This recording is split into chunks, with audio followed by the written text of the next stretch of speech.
Okay, hello everybody. It's Uncle Grumpy. I think we're live, but we better find it first before we get too far down the road. We're here with our good friends Lawrence Pasternack and Norma Sapp. How's it going, guys? Oh, I'm it's good. going all I'm right. off sharing it. Okay, Lawrence, how's the writing going? Well, I did spend some time as usual today, but I'll feel a lot better once I'm farther along. I have about 6 weeks until my deadline. That's a half decent amount of time, but I like to get things done early. I'm finished grading for the semester. Finished it. I think there's 2 more papers from students that I'm waiting to have come in, but I'm looking forward to getting this paper done. I've been thinking about this for a couple years, in fact, so I'm happy to finally get around to have a chance to write it out. Good. That's good to hear. You're finally going to get it done. Hey, everybody, do me a favor and share this. We're going to sit here and just chat for a minute while you guys pass this around. We make sure nobody misses it. We're going to go through 806. So we'll just sit here and chat for a minute and give you guys time to join in. All right, Lawrence, what's this book about? I forgot. Tell me which one this is. Oh, the paper that I'm working on? Yeah, the paper. All right, so in 1791, Immanuel Kant wrote an essay. I'm sorry, I have that on the miscarriage of all philosophical trials and theodicy, 1791. And there's a question. Kant distinguishes between what he calls authentic and doctrinal theodicy. So one of the questions is, where does that distinction come from? And I have an answer to that. It comes from the jurisprudential writings of Gottfried Achenwall.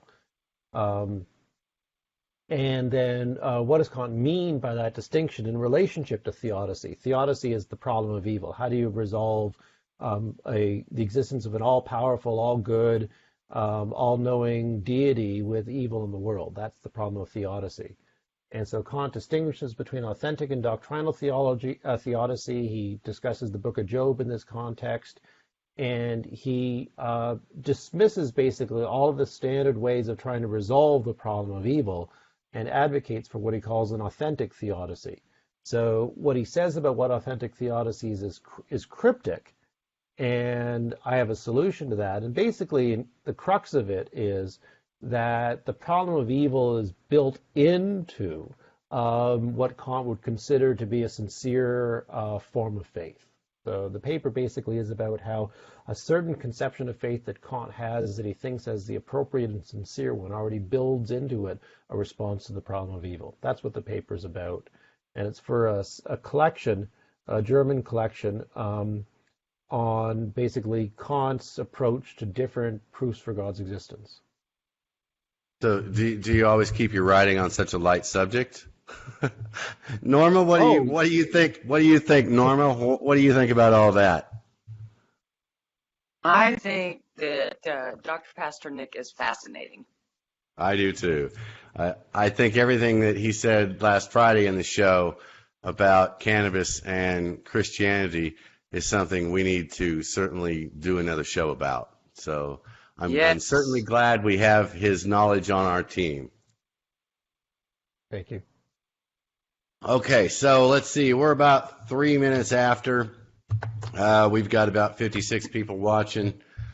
So let's go ahead and get started, I guess, if you guys are ready.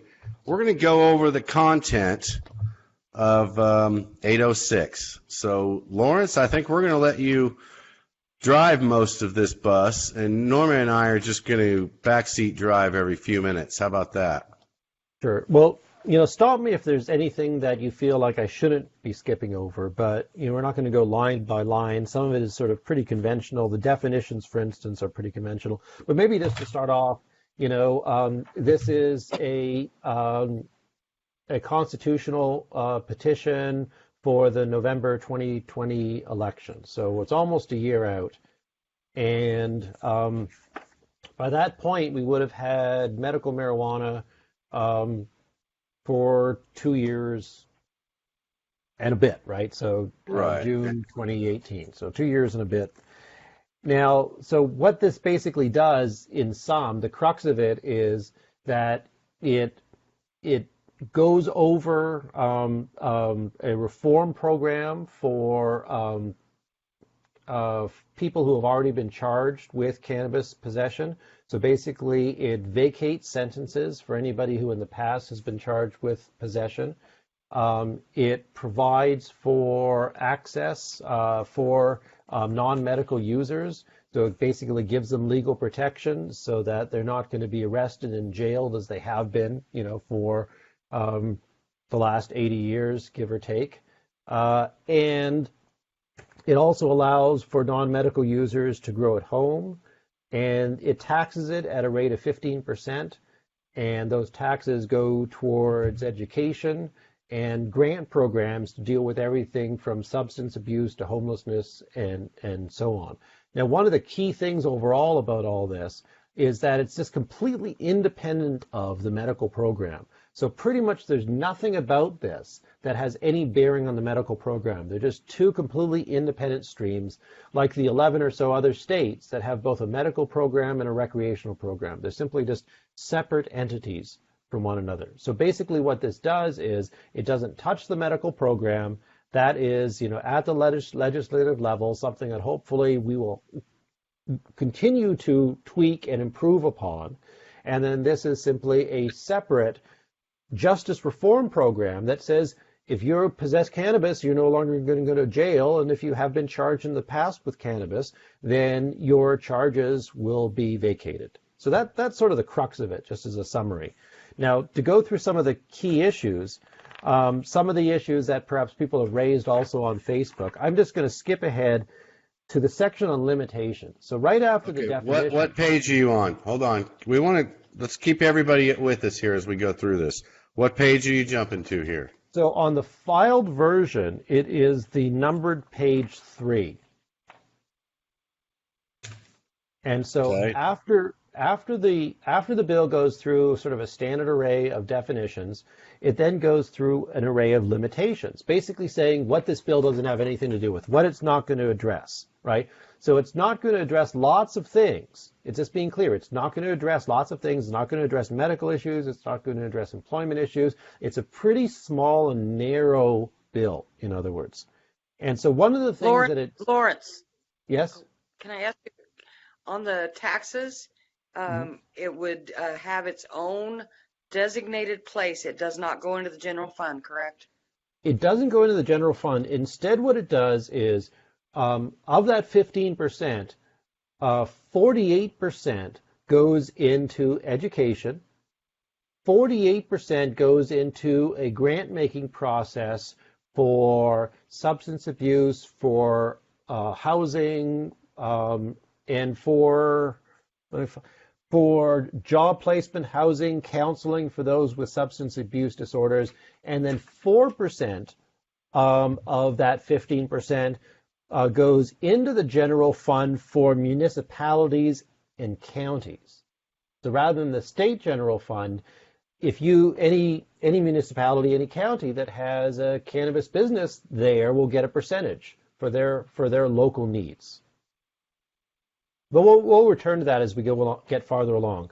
But to go back to the limitations, to go back to one of the things that this doesn't do, that it's just simply silent on, leaves to the legislature and leaves to the regulatory agencies, is it's silent on the issue of public consumption, basically. When it comes to the medical program, people with a medical card have all the privileges that they currently have. If you have a medical card, then you can consume in public in accordance with the existing statutes and regulations. If you don't have a medical card, then there is no public consumption being given, but it doesn't prohibit public consumption. It simply says that it's up to the future version of the OMMA to set the rules. So Now, the future version of the OMMA, wait. Let's acknowledge right here that we know that there's a push in the Capitol, hopefully a bill filed already, to remove the OMMA from the Health Department and make it its own standalone agency. This would become part of that agency. right? That's right. So it would basically, there would be, in theory, a new agency that would deal with both medical and adult use. And so that new agency could set the rules for public consumption, right? We already have language that pertains to the medical. So for non-medical, again, this doesn't ban public use, and it doesn't have anything to do with medical. If you aren't a card holder and you want to use it publicly, it's just silent on it, and it leaves it up to the authority to make that determination. Now, correct me if I'm wrong, but does the authority not have the ability to limit consumption of tobacco in public places? Yeah. They've just chosen not to, right? Well, there are lots of restrictions regarding tobacco in public places. So you would basically be, since there's no specific rule about this, then it leads me to assume that it would be roughly the same rules as tobacco, being that there's nothing said about it at all. If you were to say, just assume it was as tobacco, that probably would be how it would be, right? I don't want to put it in those terms, because look at it this way. This is what it says. Okay. This article does not limit or affect laws that prohibit or otherwise regulate smoking marijuana in a public place. It just says we're not dealing with it. Leave it up to the authority to deal with it. But there's one more line on there, is there not? What page is that? Top of page 3.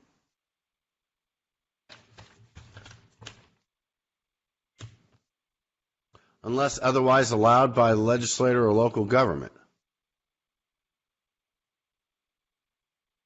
But read the sentence. The sentence says, this article does not limit or affect laws that prohibit or otherwise regulate smoking marijuana in a public place other than an area licensed by the authority for consumption unless otherwise allowed by the legislature or local government. So let's put it this way. The presumption is, let's say you might assume that the presumption is you can't smoke unless the authority says you can smoke. But the language here actually says, this article does not limit or affect laws that prohibit or otherwise regulate. Right. So you can, unless they come back and say you can't down the road, same as they could for tobacco. That's what I was inferring earlier. Right. So I think the way to see this is that it just kicks the can down the road to leave it up to the legislature or the authority in the future to come up with the rules for public consumption. Okay. And it might track with tobacco, it might not track with tobacco. Right. But it simply says, this is one of the things that we're just not going to deal with here. Okay. Right? Okay. All right, let's move on. Next one, Section 3, Employment, Property, and Patients. So this article does not. So it's another thing that it doesn't speak to. It doesn't require that an employer permit or accommodate conduct allowed by this article. So another thing that it doesn't do is it doesn't say anything about what the employer can or cannot do with regards to employees who use cannabis. And so that's sort of problematic. It's problematic in a few ways because we want there to be employee protections, right? But again, all the medical protections are still there, right? If you're a medical card holder, you still have all those protections. If you're not a medical card holder, then this statute, this bill here is just silent on it, right? And so you would hope that the legislature might do something. But as it is, this doesn't say anything. Now, a reason why it doesn't say anything, a reason why 806 doesn't say anything about employment is, imagine if it did. Imagine if it said that employers cannot take any adverse action against an employee for their use of marijuana. Now, as a matter of justice, we think maybe that's appropriate when it comes to off-work use, right? The problem is that if it said that employers can't take any action against an employee for their out-of-work use, you're going to have the State Chamber of Commerce, you're going to have the oil industry, you're going to have all the other businesses around the state saying this is totally unacceptable and we're going to put as much money in as we need to stop it from happening. So rather than here basically doing something that will scuttle the efforts, it says, again, we're not even going to talk about it here. Let that be something that the legislature in the future addresses. But again, we're not even going to bring it up. And let's look at this, at what it does do here with that, okay? It makes it where the employers are going to have to start thinking, now I no longer have just these evil card holders that I have to deal with, but it could be anybody. And if we're realistic about it, it's a great number of the people in Oklahoma still smoke in the closet that don't have cards. So the companies would have to start to accept that this is commonplace, that people, that average folks use cannabis. Unaverage folks use cannabis. Everybody uses cannabis, or at least a great share of them. And I think that will start to leave them no options other than to get past the craziness behind, like, for example, the current safety-sensitive jobs issue. Go ahead. So, I agree. My thought is that any employment action based upon having testing positive in a standard urine test, that's just bad science. That's just idiotic, because the urine tests Right. don't represent impairment. They represent use at some point in the past 90 days. Now, if people have just as much access to cannabis as they do to alcohol, if you could just go to your local liquor store, you can go to your local dispensary and use cannabis on the weekend or whatever, if it becomes as common as alcohol, then who the employer is going to actually employ? If everybody's using cannabis, or a lot of people are using cannabis, if it becomes as common as alcohol, it's not realistic for employers to make employment-based decisions based upon some use in the past 90 days. And that's basically the way it's gone in other states. Remember, we're not the first to do this, right? California has had medical marijuana for 23 years. Colorado has had recreational marijuana for 7 years. So Canada, likewise, it's been a little over a year, and for recreational, and for medical, it's been 20 years. So in places where cannabis use has just become common, then employers, it's no longer an issue for employers. It's just part of society. And so part of what this is doing, as I see it, is it's normalizing use. It's simply getting rid of the stigma. And so if you get rid of the stigma, and you say, look, this is basically saying you don't even have to be a patient. If you want to use cannabis, you can use cannabis and you're not going to go to jail. And if it becomes a routine thing, then employers will have to actually start thinking about their decisions based on good science, not the absurdity of a urine test that detects a non-psychoactive metabolite that might have been in your system for 90 days.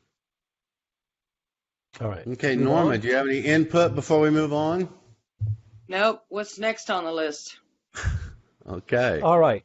So we've gone over the long list of things. At least we've gone over the opening list of things that this bill does not even address. Right. Section 2, Section 3 is pretty much, we don't even address this stuff. Now, Section 4 now moves into personal use protections. So here's the idea. If you're not a medical user, right now you could still go to jail.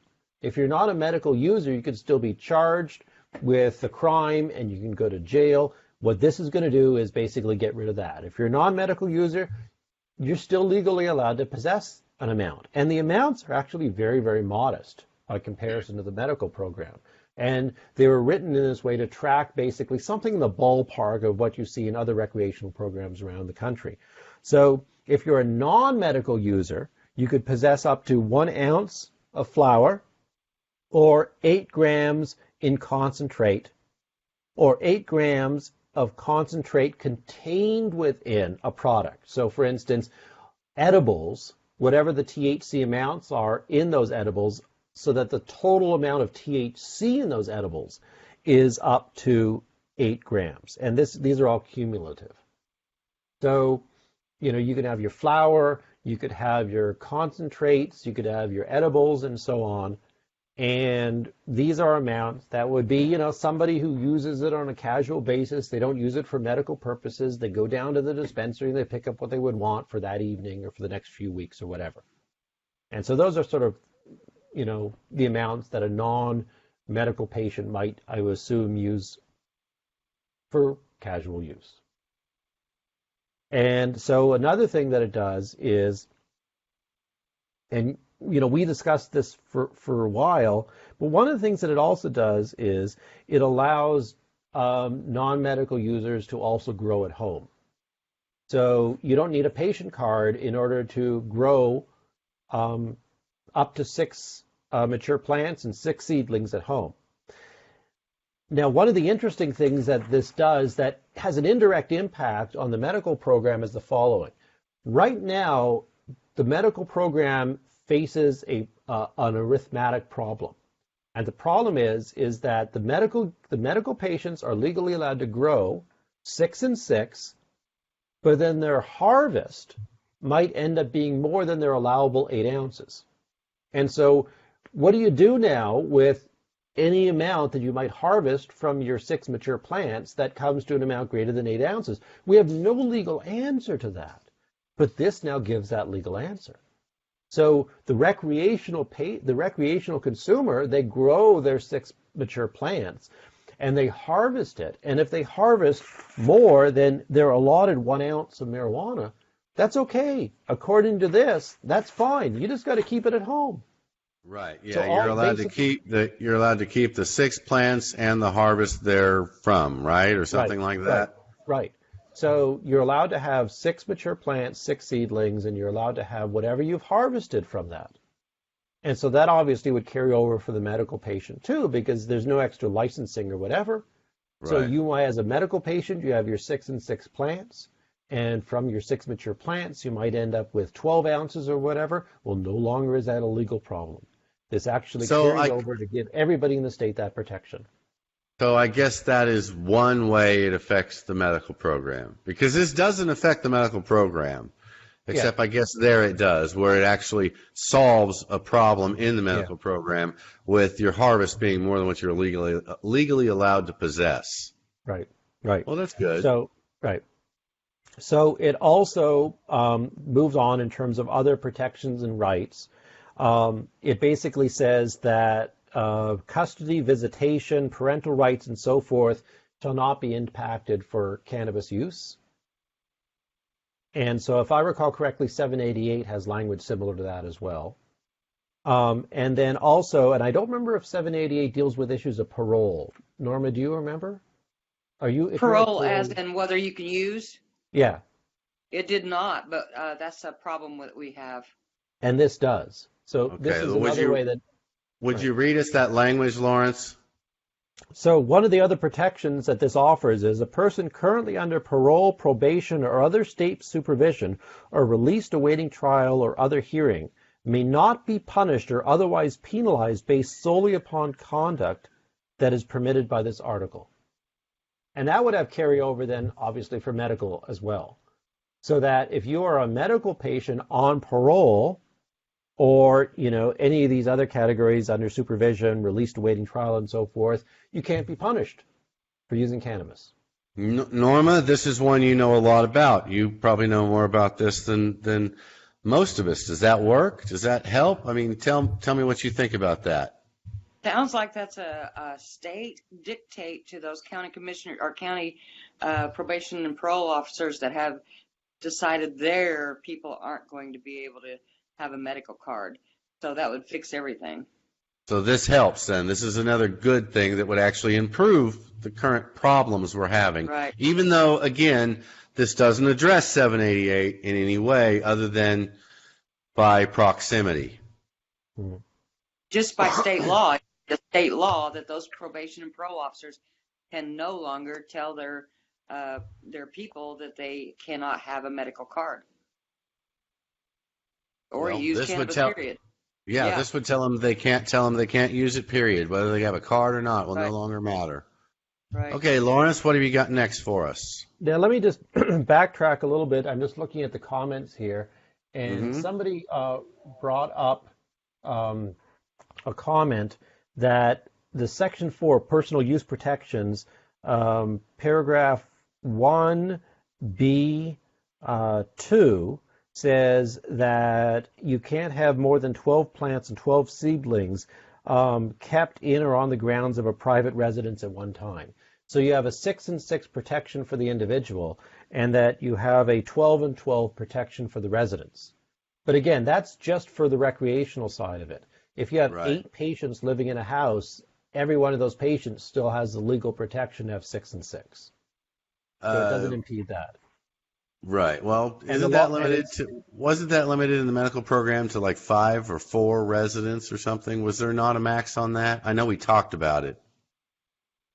Did it not make it in there? I don't recall it ever Okay. getting Well, whether into it did or not, 12 in a household on a rec program, I think is pretty good. Norma, what do you think? I think that that would be an awfully big house if they're going to have that many grows in there, the 6 and 6. And so, it'd be pushing it, but whatever. Um, I, there's going to be an awful lot of cannabis in this state if this passes too, right? Every household will be growing that plant. It's addictive to start growing that plant, whether you smoke it or not. if I recall correctly, when Canada legalized marijuana, something like a third of all the houses in Toronto were growing. Yeah, but if you go back and look now, how many of them are still growing? Yeah, everybody tried it out. Yeah, everybody tried it, and then they went back to shopping at the stores because they just Yeah. don't have time. Because while it is addictive, Norma, it's also expensive and time consuming. So are It's most not addictions. free. All All right, right, so so let me move on. yeah, All right. That here it says no conduct permitted by this article shall constitute the basis for detention, search, or arrest. Um, and so, the police can't say I smell marijuana. I now can search your car, right? Which is, the entree for police all around the country, right, to charge you with whatever they could charge you with. And so that means that everybody in this state is now legally protected against police wanting to search just because they smell marijuana. And it provides protection for firearms. So federal law is such that the 1968 Gun Act prohibited gun ownership for anybody using illicit substances. We have in 2612 protection for medical patients for gun ownership. And, this provides similar protection for non-medical patients, for non-medical users of cannabis for gun ownership at the state level. Excuse me. So, moving on, penalties.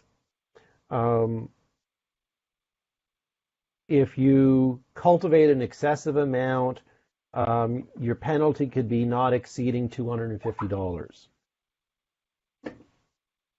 If you consume in a public place that's not been authorized by whatever agency, so the agency says, for instance, you can't consume here, you can't consume there, but you are, then it's a penalty of $25. All right. So, if the local authority, if the OMMA authority basically says you can't consume in such and such a location, and they want to charge you with public consumption, the penalty for you is $25.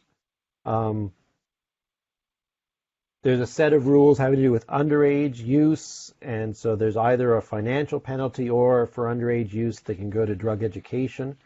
And then excessive possession, possessing amounts in excess of these amounts, violations, $200 for first violation, second violation, $300, third violation, $500. So it doesn't become, at least within sort of moderate amounts of excess, mild amounts of excess. It doesn't become anything criminal. It's just a fine. It takes a fair amount before it could become something that might be criminal. Now, licensing, moving on to Section 6, the crux of it is that the licensing provisions for adult use track with the licensing provisions for the medical program. And so same costs for licenses. And basically, if I recall correctly, if this bill passes, then any of the businesses that have medical licenses, I think they can automatically start selling to 120 days after. 120 days. 120 days after the effective date of this article, a medical marijuana licensee that is allowed to distribute marijuana to licensed patients and caregivers and is in good standing may distribute marijuana to consumers. So a business that has a marijuana license, a medical marijuana license, after 120 days could start selling to non-medical users. Yeah, and look, let's stop. Look, hang on. Let's stop for a second and talk about the importance of that. We cannot overlook the issue with the amount of dispensaries we have in the state versus the amount of patients. And I think every one of us out here knows of several dispensaries that are suffering financially and not making it. I hear on a regular basis about dispensaries that are up for sale, usually quiet because they don't want to lose even more business. But, we have to acknowledge the industry. If we don't, as we've said all summer long, if we don't bring full access to Oklahoma this year, these businesses aren't going to make it. This is, in my opinion, I think, opening the doors to more customers, to any customers, in-state, out-of-state, doesn't matter. That's, I think, the solution for the businesses. So that's why I think the businesses should be fine with this. But go ahead, Lawrence. So again, I'm just sort of skipping through to highlighted issues, but when it gets on to Section 7, rules and regulations, it's going to require testing and labeling for THC, CBD, other cannabinoids, and terpenes. Standard sorts of requirements for packaging and labeling, can't be appealing to children, and so on.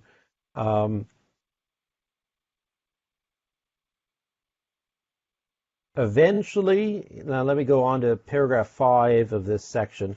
Within 120 days of the effective date of this article, the authority shall promulgate any necessary rules and regulations to allow medical marijuana licensees that are not allowed under their medical marijuana license to distribute marijuana to licensed patients that are allowed under their medical marijuana license to distribute marijuana to licensed patients and caregivers and are in good standing to distribute to consumers. So basically, the presumption is that if you have a marijuana license for a medical marijuana license, after 120 days, you're going to be able to use that license to sell to consumers. And eventually, there will be laws that will come in or regulations that will come in from the OMMA that will set maybe further rules for non-medical businesses.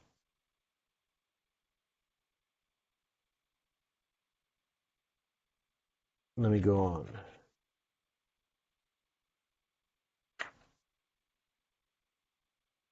Norma, what you thinking over there?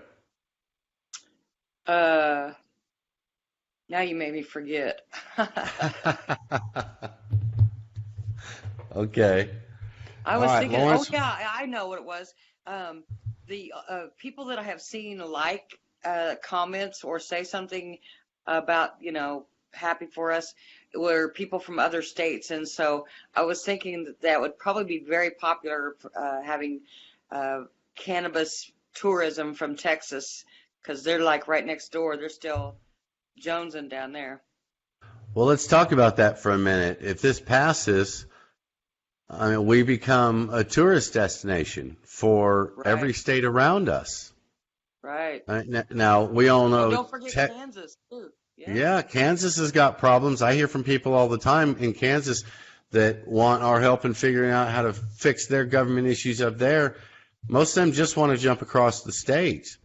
They want, just like Texas, they're thinking maybe Oklahoma's looking better. And, I think anybody who has a place on the I-35 corridor from Dallas to Oklahoma City, I think their lives will change dramatically with this. I think the property values will go up astronomically. I think this could be a huge tourism boom for Oklahoma like nothing else. For at least a couple years, right? So we imagine federal law is going to change in 2020 election. So it might very well be that as we move forward with 806, federal law changes at the same time. So it's hard to say. We might beat Texas in a sense because we might beat the nation to full adult use, or they might happen pretty close to one another. But Look, I think if it happens this year, it's just going to be a states' rights issue, and so getting ahead of the game matters. yeah, that's true. That if it happens before the 2020 election, then it'll probably be a states issue. And if it is a states issue, then we have a huge advantage. Right. I mean, that's something Oklahoma hasn't seen, well, since oil, I guess. I don't know. Yeah, It could really change things. It'll be a green boom. Yes, it So would certainly be and green. right, 15% taxation for non-medical patients. So people coming up from Texas or down from Kansas or Arkansas or New Mexico or Missouri, right, into Oklahoma, they'll be paying that 15%. And Let's look at that. Let's look at that, okay? That 15% versus the 7 in the medical program plus the sales tax. Now, this will be the 15 plus standard sales tax, putting it at 22 to 25, I guess, depending on where in the state you live. About 7 to 8% higher than what the medical program will be. But I think this also gives a little bit of maybe helps a little bit in convincing some of the representatives to ease up on the taxes of the medical program without them having to worry about taking such a big hit, because there'll be other money coming into the state from cannabis. Yes, during the next legislative session, well, I mean the one following the 2020 election, we could definitely get the taxes reduced on cannabis for medical patients. yeah, that's part of my hope as well, that if this passes, then the revenue from the adult use side will be enough to cover the costs for the OMMA, and we can just get rid of the taxes for the medical program. Okay. All right. What's next on your list, Lawrence? So the next one is Section 10, local governments. And so this is the case in I think all other or most other adult use states, that while counties cannot opt out for medical, they can opt out for adult use. And so in some ways, this is a relatively conservative measure. Same thing here in Oklahoma, counties cannot opt out for medical, but they will be able to opt out for adult use. And specifically, the way that's going to work is that if this passes, counties can temporarily opt out. But if they want to formalize that opting out, they actually have to vote on it. So they basically have to run at the county level a petition. Citizens of that county have to run a petition. 25% of the total number of votes cast from the previous election have to support that petition at the county level for it then to get on the ballot for the next electoral cycle in that county if they want to formalize their opt-out for the adult use program in that county. But they'll still can't keep the medical dispensaries out, so that's right. We won't have deserts, like half of the state won't be able to send their people 2 hours away to get their medicine. But like you just said, they'll have to run a petition to exit it from the county, right? Well, Okay, not in the beginning. Right. So the way it'll work is the following. So let's say this passes in November 2020. Then some county who wants to opt out, they could set a local ordinance after that election, after November 2020. They could set out a local ordinance that says, our county won't allow adult use. But that ordinance could hold only until the first general election following. So I don't know what counts as a general election. Norma, do you? When they use the language general election? A general election in the county, yeah. Something like the mayor, not just a school board or the city council. So would that be annual or what? No, probably just once a year. Well, Oh, so it would be annual, so once a year. yeah. So imagine this then. So November 2020, let's say this passes, and then some rural county says, we don't want it here. They run an ordinance that basically says, we're not going to allow it here. But that ordinance it'll sunset out at the next general election, unless the citizens of that county stand up and file a petition with enough signatures, with 25%, right, of the electorate there saying, we want to make this permanent. So it's the local governments don't have the power to establish a permanent ban on adult use. It's only the Right. citizens of that county that have the power to do that. Okay. Well, and if we think about it, the majority of the people in these counties that we're talking about use cannabis just in the closet. So, I see some people on here saying their county would opt out. You guys could get out and overrun them at the polls, and you wouldn't be opting out. I mean, it would just be a matter of getting everybody to support it in that particular county. It isn't a done deal that every county outside of Tulsa and Oklahoma City would suddenly opt out. That is not a done deal. Right. Now, let me add this, that the only thing they could opt out of is retail sales for adult use. They can't opt out of the medical. They can't opt out of the patient protections. They can't opt out of the home grow. All right? Right. They just can opt out of Retail having a licenses. dispensary. Right. The only thing cannot they could opt out of. Right. Right. They cannot not opt out of it being legal for everyone over 21 to Right. have some. Right. The only thing they could opt out is retail licenses. So if you live in a county that opts out, you can still have it, you can still use it, you can still grow it. If you're a medical patient, there'll still be dispensaries where you could buy it.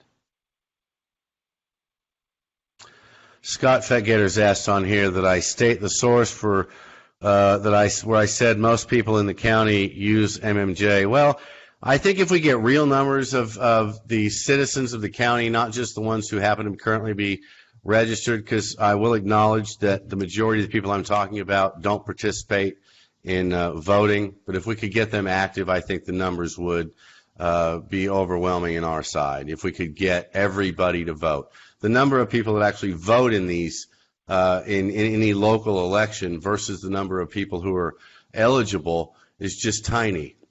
A prime example of that is the MAPS 4 project, where 7% of the registered voters actually voted for it. So, and it was passed by less than 1% or 2%. So, that's what I'm saying, Scott. That's what I'm saying, Scott. If we look at the actual who the people are, if we could get them all active, I think I'd be right. Let me speak to an issue. Scott Nichols is indicating that he's in a safety-sensitive position, and so this basically offers him no benefit. And one thing to bear in mind is that 788 covered all employment, safety-sensitive included. 788 included safety-sensitive protections. The legislature took that away. All right? The legislature took that away. How do we get it back? How do we get it back? If we put it in here and we said safety-sensitive jobs, all employers, they can't discriminate based on cannabis use, I think the perception was that there'd be so much money thrown at this to stop it, it would be futile. So the idea is instead, make it so normal that employers just have to throw up their hands and accept it. In Canada, for instance, it's written explicitly that even if you're a police officer or you work for the military, you can use cannabis. You just have to abstain for 8 or 24 hours, depending on the type of duty you have. Because after all, if we're only concerned about impairment, that's all that it takes, 8 or 24 hours until it's completely out of your system, right? Not even that many hours, 6 hours, right? So if we lived in a rational society, then we wouldn't have a government giving basically employers the opportunity to deny people jobs for something they've done weeks or months prior. What we need is Go ahead. What we need is a way to fix this. We need a way to fix it for safety sensitive. How do we do it? Okay, well, I don't know, but it's not in that bill, so let's go on to the rest of the list. yeah, we have to do that in the legislative session, and hopefully we can get enough partners there to help make that happen. So let's go ahead and move on. All right. So next section is section 11, the taxation. So as mentioned, that's 15% for retail sales. And again, that doesn't apply to medical, that's specifically for recreational. And how that 15% is going to be divided up, 4% will go into the general fund of local municipalities and counties. And then 48% will go into grant for public schools to develop and support programs and so on. 48% then goes to provide grants to agencies, nonprofits, and so on to deal with addiction treatment, supporting job placement, housing, counseling for those with substance use disorders. Let's look at those one at a time. Okay, there's 48% there to the schools. Now, I don't know about you guys. Let me be more specific. Okay, it's not but I 40%. just want to say, wait, hang on. Before you get more specific, let me say this is important because if you drive through Colorado, the schools are the nicest pieces of property in the state, and it's because of cannabis money. So go ahead, Lawrence. Yeah, so it's not money that goes directly into the public school budget. It's instead that 48% is to grants to public schools. So a public school who would want to, for instance, get new furniture, get new books, fix a leaking ceiling or whatever it is, they would apply for that money. So the money could actually go to get things accomplished rather than just put into what everybody sees as the bottomless pit. That's the idea, right? The idea is that rather than it just being given right into the fund, and then, of course, the legislature could take out whatever goes in, right? Whatever amount goes in from marijuana, the legislature could just take out of what they allocate to education. This instead is set up as a granting program. So schools... So that keeps them from doing like we've seen, or I think we've seen with the lottery and the horse racing, where the money was supposed to go to schools, or not the lottery, or horse racing, but casinos and the lottery, where the money was supposed to go to the schools, and the same amount, I think the same amount was, at least for a few years, pulled out of their normal budget that was put in, so it was a zero-sum gain. Right. So they can't do that with this, right? Is that what you're saying? I think that's the intention, right. Okay, so let's go over the other 48%, because this is the part that's really important to me. And the reason is, and I did a post about this a while back, I said, and I got it from I was sharing a post from somewhere in Oregon, I think, where they were using some cannabis money to build many little, those small houses for homeless. And I did a post just asking everybody, wouldn't it be nice if we could address this program ahead of time? If we could address this problem ahead of time? Why do we have to wait? When states bring in recreational, usually a few years later, the no people are screaming, look at the homeless increase. And then a few years after that, we start to see them starting to use some of the money to deal with that issue. My goal was in hopes that we could find a way to do that on the front side. And the way I read this part, Lawrence, this does that. Now tell me what this says.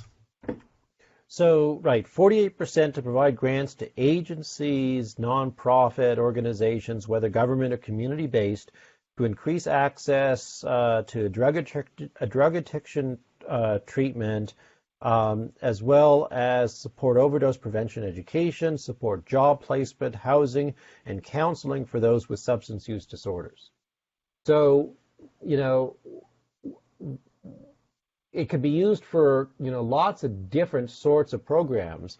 It's not necessarily just people, substance abuse, whatever sorts of treatment they get, but it provides all these resources for people who have substance use disorders, to help them in terms of job training, help them in terms of housing and so on. But one thing I want to mention is that in Colorado, the homelessness was primarily due to what's called gentrification. So much money went into Denver in particular as basically like the Wall Street, the capital of cannabis business for the country, that all these neighborhoods became wealthy, that the land values shot up, and all these neighborhoods that used to be Section 8 housing, the landlords evicted the people from that housing because now they could sell that property for a lot more. And so all these people in Section 8 housing didn't have anywhere to go because all these neighborhoods had gotten gentrified. So most of the homelessness in Colorado was due to the economic successes that basically pushed out the people on the margins. And so will this solve that? I can't say that it will, right? I can't say that it's going to preempt gentrification, right? And I don't think it's going to happen here as well. I just don't think that, it's already happened in Colorado, so that Denver is the Wall Street for cannabis, so to speak. It's like the national headquarters for the cannabis companies. It's a place where there's all this business being done. Oklahoma is not necessarily going to be that, right? It'll be a place where people from Texas and so forth come to. But I don't think that the national headquarters for cannabis conglomerates will be opening up in Oklahoma City and Tulsa. Sure, some might. But I don't think we're going to see that same intensity of transition that happened in Denver. So I just don't think we're going to have that massive movement of gentrification. There'll be some, but not nearly to the same degree. That's my guess. Okay. Norma, why don't you put some 2 cents in here, please? Tell me what you're thinking. I know you've been reading some comments. I see some people are some people think we're ignoring the comments, but why don't you go ahead and tell me what you think, Norma? I haven't found anything new, yet. I mean, pretty much all day they've been discussing the points that you've already brought up. So I think everybody's getting their answers. It sounds much more friendly than, what I've heard on the internet today. And those were people that read it. So I don't know. I guess more people were just blindsided, I think, and angry that their 2 cents weren't asked for before that was filed. So I believe this is really going to help a lot of people's opinion. There's a few people on there that look at it already as a economic advantage, and I do too. Oklahoma could use it, just like you said. I wish it was designated to fix the roads. Dusty Michelle Mason says that this is basically going over a turd in a punch bowl. And my thought is, I don't know whether this is going to pass or not, but what does it do? Everybody who's ever had a cannabis conviction here in Oklahoma could have it expunged. That's a big deal. Police can no longer search your property, search your person, search your vehicle because they smell cannabis. That's earlier huge. You used the word, describing what the police would feel like this. This was their advantage to be able to do anything. As long as they smelled cannabis, they could search your vehicle and see what you're up to. And right. So this would be perfect. Yeah. Or even claim they smell cannabis, right? That was their pretext for doing whatever they wanted to do, right? That takes that away. So, as I see it, this is essentially a social justice bill, right? This is a way of bringing liberty back to people, taking away, undue power from the police and from the prison system, and creating a more just society. Cannabis should never have been illegal. It should not have been the basis to destroy people's lives and put them in jail and allow for basically a paramilitary police force that oppresses, right, the citizens of this country. And this bill is trying to stop it in this state. So look, honestly, it doesn't do everything we wanted to do, no, but it does some very important things. Let's talk for just a brief second about why it doesn't do everything. The single subject rule. Now, it seems to me if we vary from that at all, then this becomes a non-starter. So I think a lot of people that I've seen today are looking for this. They were hoping this would answer all the problems in the medical program. This isn't going to do that. The medical program we need to work on in the legislative session or write another medical constitutional amendment. But this is a constitutional amendment to normalize cannabis in the state of Oklahoma. And in my mind, force the federal government, because if Oklahoma does this right here in the middle of the country, the roads between here and Texas and Kansas are going to get a lot busier, and the federal government's going to notice that, and they're going to have to act. So I think this could really help a lot. So help that happen a lot. Could push that forward, which I think we all want. It takes 38 states to make the federal government do something, right? So you mean with the constitutional amendment for the to ratify the Constitution of the United States? Correct. Once 38 states legalize, then they have to do it. Okay. Well, it would be about time. That would solve a lot of these problems. So look, we're going to have to keep working to fix what's wrong with the medical program. We're going to have to keep talking with our legislators. I saw a senator recently do a news conference talking about something I loved it.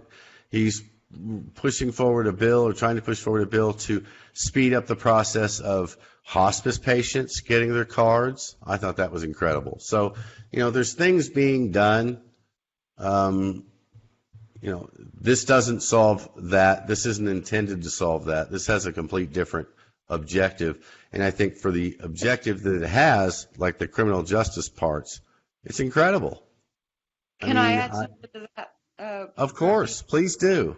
That senator is my senator, Senator Rob Standridge. And right.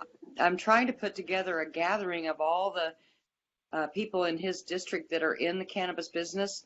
He has never been to a grow. He has never been to a laboratory. And he wants to learn some more about this to help his constituents in the coming session. So contact me if you are a grow. Yeah, contact me if you're a grow or in the business and you would like to talk to our Senator Standridge about that, because we need to have this meeting in the next week or two. Yeah. Norma, if he's willing to drive up to Bartlesville, I can get him in Sweetleaf tomorrow, and he can see everything: grow, process, dispensary. He is open to showing any and all lawmakers anytime they want to make the trip. We have several in our district. That's what he needs to go do. Yeah. All right. Well, if he can't make that happen, we can get him up there to Sweetleaf. Yep. All right. So, look, Lawrence, what do you got next for us? You got anything else? I'm looking at the comments, and Debbie Wood, for instance, says that we should put our time and effort into solidifying the medical program, and I just wholeheartedly agree. These aren't mutually exclusive. All my time and effort has been related to the medical program, and I think that's going to continue. But this is just like, in so many other states, there's a medical program and there's an adult use program. And they're just two independent entities. And so this is just another program that's going to be made available in the state that, as I see it, will have positive spin, positive rollover for the medical program. It's going to help out in various ways, long-term normalizing it, short-term fixes a few little details here and there, such as what to do with your excessive harvest and so on. But one way or another, when I'm on the phone with legislators, when I'm talking and pushing for the goals that I have, it's essentially still going to be medical. And I don't think that's going to change. But this has been filed. We didn't file it, but it's been filed. Norma, what you got? You want to wrap us up? What you got? That's pretty much what I had to say most of the day, too, is, it's filed. There's no arguing about what is or isn't in it. Vote yes or no. Okay, well, I want to emphasize what Lawrence said and about how This doesn't change any of our goals or anything that we're working on. This is completely and totally separate. And there's absolutely no reason why both can't happen. So there you go. I guess we'll spend the rest of the night answering any questions you guys feel we didn't address enough. We'll keep commenting and talking to you guys the best we can, and we'll move forward from here. Could I say one Go ahead, last Lawrence. Thank you. thing? Yeah, just, Go ahead, Lawrence. I think we all need to bear in mind that this war on drugs has been a war perpetrated by the government against the people of this country, right? For generations, right? Tens of millions of Americans' lives have been destroyed by government oppression, by tyranny, by this use of excessive power, by mass incarceration, destroying tens of millions of people's lives for what they're simply just possessing for their own personal use.